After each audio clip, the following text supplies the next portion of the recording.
समय कितना भी कठिन क्यों ना हो, वह आपको तब तक नहीं हरा सकता जब तक कि आप खुद हार न मान लें।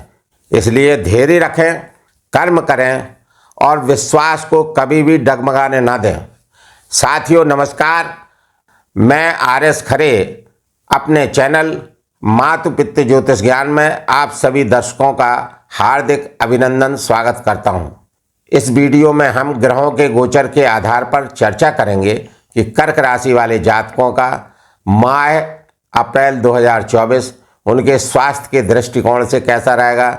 भूमि भवन के बारे में समझेंगे, शिक्षा संतान के बारे में, दाम्पत्य जीवन कैसा रहेगा, भाग्य कैसा रहेगा, कैरियर के बारे में क्या क्या लाभ और हानियां परेशानियां इस माह कर्क राशि वाले जातकों को देखने को मिलेंगी। इन्हीं सब बातों की विस्तार से चर्चा करेंगे।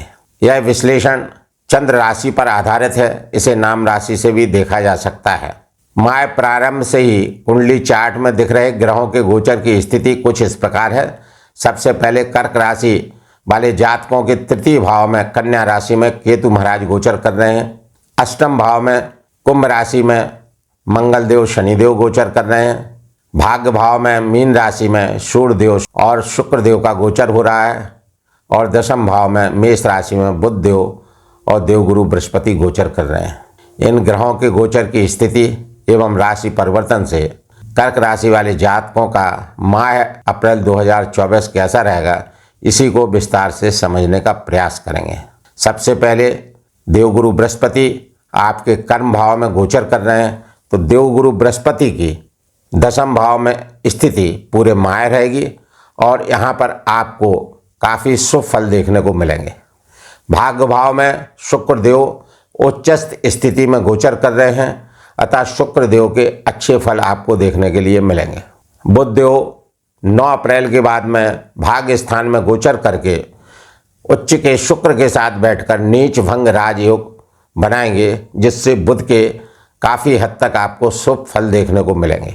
यहाँ पर मैं अपने प्रिय दर्शकों से विनम्र अनुरोध करता हूँ कि चैनल को लाइक, सब्सक्राइब एवं शेयर करना ना भूलें। साथ ही वीडियो को अंत तक अवश्य देखते रहें, जिससे इस कार्यक्रम का आप लोग पूरा लाभ उठा सकें। वीडियो के अंत में विशेष एवं अचूक उपाय भी बताएंगे, जिन्हें करके आप इस माह को और अधिक शुभ एवं अनुकूल बना सकेंगे। अब विश्लेषण को विस्तार से जानते हैं। तो कर्क राशि, कर्क लग्न के स्वामी चंद्रमा जो कि 6वें भाव में गोचर कर रहे हैं, 1 तारीख को 6वें भाव में, और यहाँ पर 2 दिन रहेंगे, क्योंकि चंद्रदेव एक राशि में 2.25 दिन गोचर करते हैं, तो इनका कथन करना थोड़ा कठिन है। फिर भी माह प्रारंभ के 2 दिन आपको स्वास्थ्य का ध्यान रखना पड़ेगा, अपना खान पान का ध्यान रखें। और चंद्रदेव जब जब अच्छे भाव में गोचर करेंगे, अच्छे मित्र ग्रहों के साथ में गोचर करेंगे और शुभ ग्रहों की दृष्टि उनके ऊपर पड़ेगी, उस अवधि काल में चंद्रदेव के आपको शुभ फल देखने को मिलेंगे। द्वितीय भाव के स्वामी सूर्यदेव हैं और सूर्यदेव द्वितीय होकर भाग्य स्थान में मीन राशि में गोचर कर रहे हैं और यहाँ पर राहु देव का भी गोचर हो रहा है, जिससे सूर्य ग्रहण योग की स्थिति बनी हुई है। सूर्य शुभ फल देने में समर्थ नहीं है और सूर्यदेव यहाँ पर 13 अप्रैल तक गोचर करेंगे, तो प्रारंभ के 13 दिन में सूर्यदेव के आपको शुभ फल प्राप्त नहीं हो पाएंगे। सूर्यदेव जब 14 अप्रैल से ट्रांजिट कर जाएंगे 10वें भाव में और यहाँ पर ट्रांजिट करके सूर्यदेव उच्च के हो जाएंगे, उच्चस्थ स्थिति में हो जाएंगे और देवगुरु बृहस्पति अपने मित्र के साथ में युति बनाएंगे, तो आपको सूर्यदेव के अच्छे फल देखने को मिलेंगे। सूर्यदेव चूँकि 10वें भाव में दिग्बली होते हैं, तो राज से, शासन से मान सम्मान की प्राप्ति होगी, अति धन लाभ के योग बनेंगे, कुटुंब परिवारजनों से संबंध मधुर बनेंगे, यश वैभव मान सम्मान की प्राप्ति होगी, शासन में वर्चस्व बढ़ेगा। यदि आप सरकारी नौकरी में हैं तो वरिष्ठ अधिकारी आपसे प्रसन्न रहेंगे और प्रमोशन के लाभ होने के भी योग बनेंगे। तृतीय भाव के स्वामी बुधदेव हैं। बुधदेव तृतीयेश और द्वादशेश होकर 10वें भाव में गोचर कर रहे हैं और 2 अप्रैल से ये वक्री हो जाएंगे यहाँ पर, और 8 अप्रैल के बाद में अपने से 1 भाव पीछे यानी भाग्य भाव मीन राशि में वक्री होकर गोचर करेंगे। चूंकि बुध देव मीन राशि में नीचस्थ स्थिति में हो जाते हैं, अतः बुध देव के बहुत अधिक शुभ फल प्राप्त नहीं होंगे। तो यहाँ पर उच्च के शुक्र के साथ बैठकर नीच भंग राजयोग भी बनेगा, जिससे आपको बीच बीच में बुध की शुभता प्राप्त होती रहेगी। बुध देव बीच बीच में आपको शुभ फल देते रहेंगे। चतुर्थ भाव के स्वामी और लाभ भाव के स्वामी, एकादश भाव के स्वामी शुक्रदेव हैं, और शुक्रदेव भाग्य भाव में अपनी उच्च की राशि मीन राशि में गोचर कर रहे हैं। और शुक्रदेव का गोचर यहाँ पर 24 तारीख तक रहेगा। 24 तारीख के बाद शुक्रदेव गोचर कर जाएंगे दशम भाव में। तो यहाँ पर शुक्रदेव का गोचर अच्छा बना हुआ है। शुक्रदेव आपको अति शुभ फल देंगे और आपको धन के भी बहुत लाभ मिलेंगे। क्योंकि ये चतुर्थ भाव के स्वामी हैं, तो माता का सुख भी आपको प्राप्त होगा, माता से धन लाभ के योग बनेंगे और भूमि भवन के कार्यों से भी आपको लाभ देखने को मिलेगा।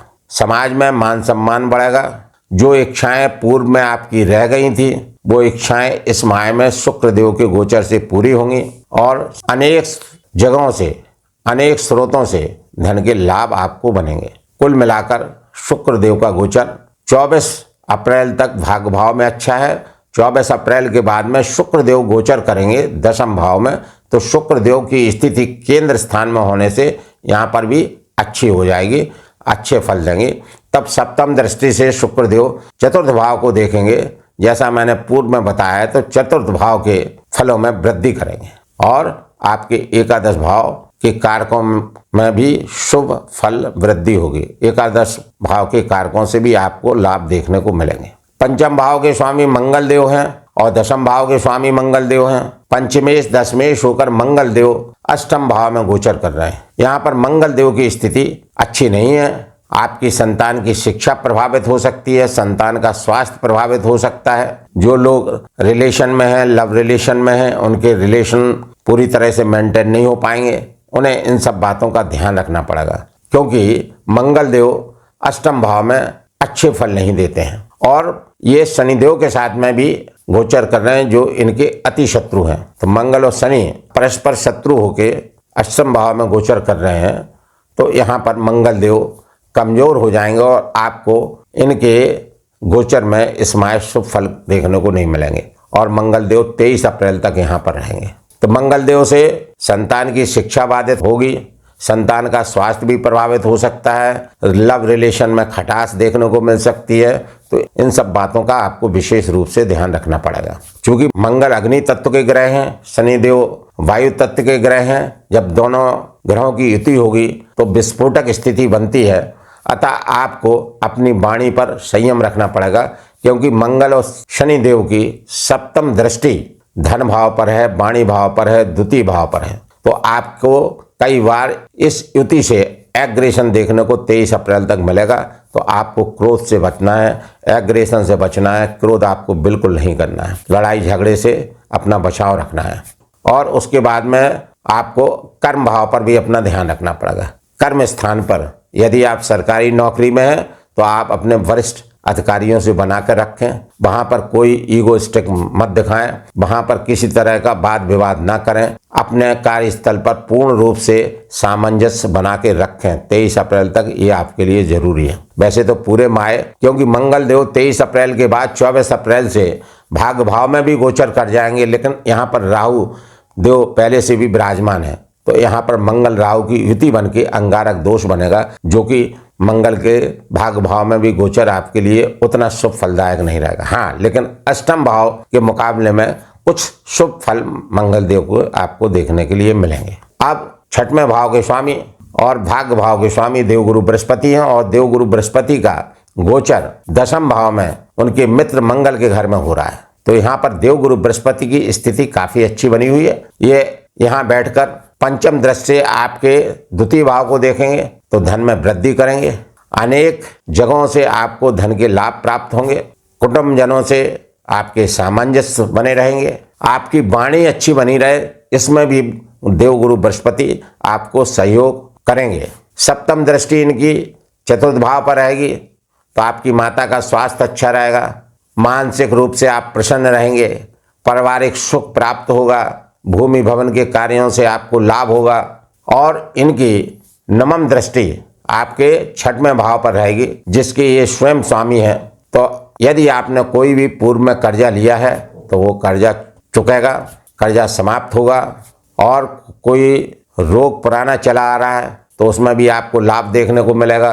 कोर्ट कचहरी के कोई भी प्रकरण आपके चल रहे हैं, कोई केसेस चल रहे हैं, तो उसमें भी आपको आशातीत लाभ देखने को मिलेगा। वहाँ भी कोर्ट कचहरी के प्रकरणों में भी आपको इस गोचर से मदद मिलेगी देवगुरु बृहस्पति के। कुल मिलाकर देवगुरु बृहस्पति का गोचर पूरे माह 30 अप्रैल तक अच्छा बना हुआ है। उसके बाद में 7वें भाव के स्वामी शनिदेव हैं, सप्तमेश होकर 8वें भाव में अपनी मूल त्रिकोण राशि कुंभ राशि में गोचर कर रहे हैं। तो यहाँ पर कर्क राशि वाले जातकों को शनि की ढैया का प्रभाव है, शनि की ढैया इनके ऊपर लगी हुई है।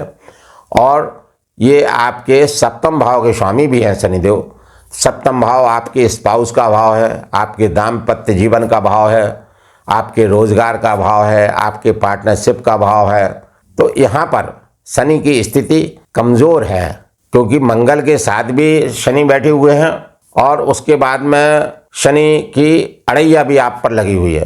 तो शनि का यह गोचर आपके स्पाउस के स्वास्थ्य को प्रभावित कर सकता है, आपके दाम्पत्य जीवन को प्रभावित कर सकता है। तो आपस में आपको तालमेल बनाकर रखना है, स्पेशली 23 अप्रैल तक जरूर, क्योंकि मंगल और शनि की युति भी यहाँ पर बनी हुई है। उसके बाद में यदि आपका कोई रोजगार चल रहा है तो उसमें भी आपको बहुत माइंड लगाना पड़ेगा, बहुत सोच समझ के कार्य करना पड़ेगा, क्योंकि राहु देव भाग भाव में बैठकर पंचम दृष्टि से अपने शत्रु के घर को देख रहे हैं। कर्क राशि पर राहु देव की पंचम दृष्टि रहेगी तो ये आपको मानसिक रूप से परेशान करेंगे, मन आपका सही नहीं रहेगा, आप डिसीजन सही नहीं ले पाएंगे। तो इस बात का भी आपको बहुत ध्यान रखना है कि आप जो भी प्लानिंग करें बड़े बुजुर्गों से सलाह ले सकते हैं, अपने घर में लोगों से सलाह लेकर ही काम करें, अन्यथा आप नुकसान उठा सकते हैं। तो यहाँ पर अपने स्पाउस के स्वास्थ्य का भी आपको ध्यान रखना है। पार्टनरशिप में साझेदारी में कार्य आपके चल रहे हैं तो उसमें आपको बहुत सतर्कता बरतना होगी। साझेदारी में आपका पार्टनर के साथ में किसी भी चीज़ को लेकर वाद विवाद हो सकता है, मन मुटाव हो सकता है, पार्टनर आपको धोखा दे सकता है। तो इन सब बातों को भी आपको विशेष रूप से ध्यान रखना है। भाग्य भाव में राहु देव गोचर कर रहे हैं। राहु देव पंचम दृष्टि से आपकी राशि को देख रहे हैं, जैसा मैंने पूर्व में बताया। तो ये आपको मानसिक रूप से प्रभावित कर सकते हैं, इस बात का आपको ध्यान रखना है। आपके छोट-मोट स्वास्थ्य पर भी इफेक्ट देखने को आपको मिल सकता है। सप्तम दृष्टि से ये आपके बल पराक्रम भाव को देखेंगे तो साहस बल में भी आपको कमी देखने को मिल सकती है। कार्यों को टालने की भावना आपकी बन सकती है कि भाई ये कार्य है, हम इस कल की जगह परसों कर लेंगे। तो उन सब चीज़ों को आपको दिमाग में रखना है, क्योंकि राहु का गोचर यहाँ पर काफी दिन रहेगा। हालांकि राहु भाग्य स्थान में बैठ के आपको शुभ फल भी देंगे कई बार, लेकिन अधिकतर राहु चूंकि पाप ग्रह हैं, छलिया ग्रह हैं, क्रूर ग्रह हैं, तो कहीं ना कहीं इनसे आप प्रभावित होते रहेंगे। नवम दृष्टि इनके संतान शिक्षा पर रहेगी, जो कि मंगल का घर है, जो कि इनके शत्रु का घर है। तो ये मंगल आपके अष्टमगत हैं और इनकी राहु की भी नवम दृष्टि बनी हुई है। तो संतान के स्वास्थ्य पे भी आपको ध्यान देना पड़ेगा और संतान पर बाछ रखना पड़ेगा कि भाई पढ़ाई कैसी चल रही है, कोई कॉम्पिटिटिव एग्जाम है तो बराबर तैयारी कर रहे हैं कि नहीं कर रहे हैं। और प्रेम प्रसंग में भी आपको संबंध मधुर बना के रखना पड़ेंगे। थोड़ा सा आपको एग्रेशन किसी भी हालत में, किसी भी कंडीशन में अप्रैल माह में कर्क राशि वाले जातकों को एग्रेशन से बचना है, एग्रेशन नहीं करना है। अदरवाइज जो आपके ग्रहों के गोचर की स्थिति है, कई ग्रहों की स्थिति जो है सामान्य और सामान्य से कम बनी हुई है। तो कुल मिलाकर कर्क राशि वाले जातकों का ग्रह गोचर के हिसाब से अप्रैल माह सामान्य बना हुआ है, किंतु देवगुरु बृहस्पति की आप पर शुभ कृपा है, अच्छी कृपा है और शुक्र देव उच्च के हैं। तो इसलिए आपका यह माह फिर भी काफी अच्छा रहेगा। और उपाय के तौर पर मंगल के लिए आपको श्री हनुमान जी महाराज की पूजा अर्चना सेवा किसी भी रूप में अधिक से अधिक करना है। श्री हनुमान चालीसा का नित्य श्रद्धा एवं विश्वास पूर्वक पाठ करें।